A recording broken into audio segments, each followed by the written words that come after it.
Hey everyone, and welcome back to Anti-Racism Daily, but weekly. I'm your host, Thelma Rose, and today we're talking about the Great Resignation.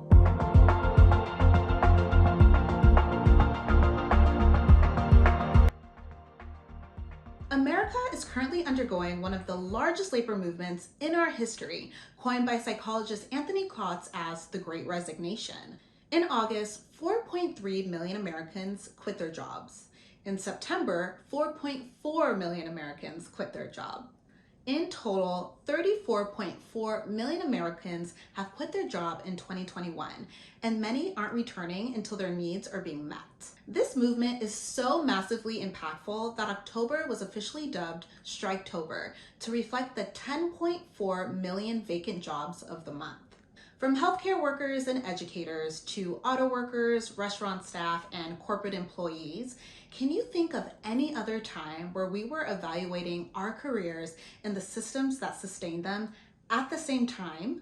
After 18 plus months of Americans working overtime, putting their health at risk, and experiencing mental and emotional burnout, do you really expect employees to return to the same working conditions and low pay while corporations are literally raking in trillions of dollars?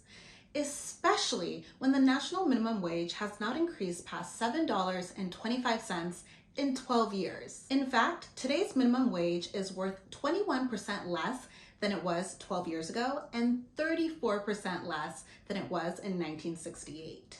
American billionaires, on the other hand, have just been raking in the dough, making $1.2 trillion in this pandemic alone. So what are millennials and Gen Z doing about it? Well, we're quitting.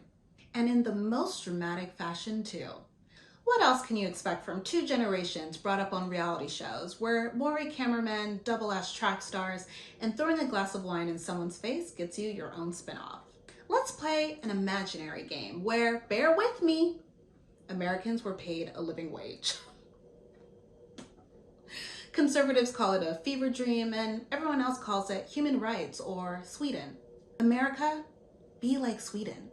Or we could all be like this Florida restaurant, which, to absolutely no one's surprise, was able to find workers after agreeing to pay an adequate wage. Employee hours, salary, and benefits are just some of the common conditions on the table, and they've been on the table for the last 30 to 40 years. And now that we've been in this panini bread for almost 2 years, employees are no longer waiting for their needs to be met. But will unions, and most importantly, businesses and corporations, finally give their employees what they deserve?